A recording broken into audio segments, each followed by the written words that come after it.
வணக்கம். இந்த நாளில் சின்ன சின்ன வெளிச்சங்களில் இன்னொரு புதிய சிந்தனையை தெரிந்து கொள்வோம். தமிழ் பழமொழிகளில் ஒன்று, ஆடை இல்லாத மனிதன் அரை மனிதன் அப்படின்னு சொல்லுவோம்.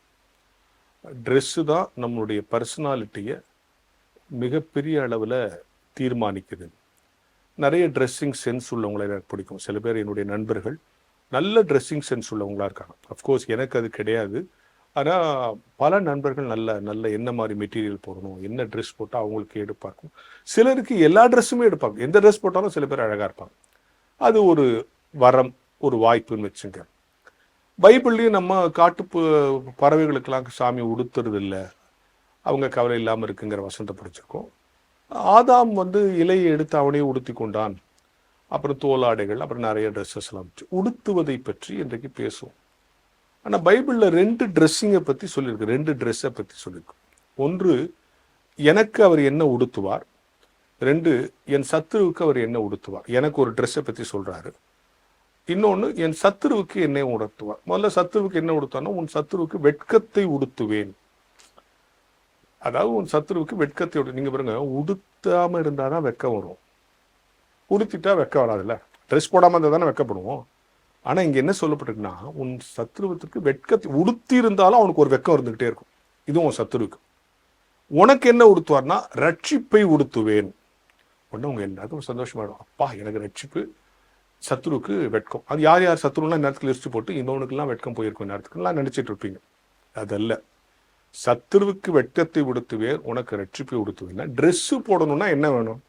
முதல்ல அந்த ட்ரெஸ்ஸு எனக்கு பொருந்தணும் இல்லையா?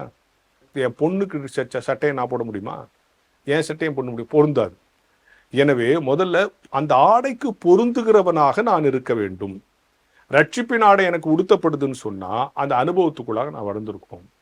எனவே என்னை எதிர்க்கிறவனுக்கெல்லாம் வெட்கத்தை உடுத்துவார், எனக்கு மட்டும் ரட்சிப்பின் ஆடையை உடுத்துவார் அப்படின்னு பொருள் கொண்டுடக்கூடாது. யாருக்கு கடவுள் உடுத்துவார்.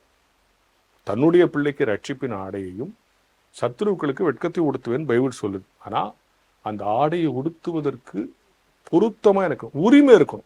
எப்படின்னா, இப்போ எங்கள் ஸ்கூல் பசங்க பக்கத்து ஸ்கூல் யூனிஃபார்மை போட முடியுமா? இது எங்கள் ஸ்கூல் யூனிஃபார்ம் தான், நான் தான் பண்ணணும். இப்போ உடுத்துவதற்கு பொருத்தமானவனாக இருக்கணும், உரிமை உள்ளவனாக இருக்கணும் இல்லையா? உரிமை உள்ளவனாக இருக்கணும், தகுதி உள்ளவனாக இருக்கணும். அடுத்த விஷயம், போலீஸ்காரங்களுக்கு தான் அந்த யூனிஃபார்ம் கவர்மெண்ட்டில் கொடுப்பாங்க. இந்த யூனிஃபார்ம் ஏன்னா அவர் போலீஸ் ஆகிட்டார், தகுதி. அப்போ அந்த ஆடையை உடுத்துக்கணும், ரட்சிப்பு ஆடையை உடுத்திக்கணும்னா எனக்கு உரிமை இருக்கணும், பொருத்தமாக இருக்கணும், தகுதி இருக்கணும். அதற்கு பிறகுதான் நான் அந்த ஆடையை சொந்தரித்துக் கொள்ள முடியும். எனவே 2 ஆடைகளை குறித்து பேசுகிறோம். நம்முடைய சத்துருக்கு வெட்கத்தை உடுத்துவார். வெட்கத்தை உடுத்துவார் என்பதில் உள்ள இலக்கிய அழகு என்ன? உடுத்தினா வெட்கம் போயிடும். ஆனா சத்துருவுக்கு வெட்கத்தை உடுத்துவார். உனக்கு ஒரு நல்ல பிள்ளைங்களுக்கு சத்துரு தொண்டு கொடுக்கும்போது கடவுள் அவனுக்கு வெட்கத்தை உடுத்துவார்னா என்ன தெரியுமா? அவனுக்கு ஒரு ட்ரெஸ் செஞ்சு கொடுப்பான்ல. இந்த சத்துரு, இவன் யாரை சத்துருவான்னு நினைக்கிறானோ அவனை உயர்த்தி அவனை பார்க்கும் போதே இவன் வெக்கப்படுவானா. ஐயோ, இவனை போய் எடுத்துட்டுமே டெய்லி இவனை பார்க்க வேண்டியது இருக்குன்னு வெக்கப்படுவானா. அதான் சத்துருவுக்கு வெட்கத்தை உடுத்துவார் என்பது. எனவே நன்றாக புரிந்து கொள்ளுங்கள். ரட்சிப்பின் ஆடையை உடுத்த வேண்டும் என்று சொன்னால் அது எனக்கு பொருந்த வேண்டும், அதற்கு நான் தகுதி உள்ளவனாக இருக்க வேண்டும், உரிமை உள்ளவனாக இருக்க வேண்டும். இருந்தால் அந்த ஆடை எனக்கும் பொருந்தும் என்கிற ஞான வெளிச்சத்தோடு இந்த நாளை தொடங்கும்.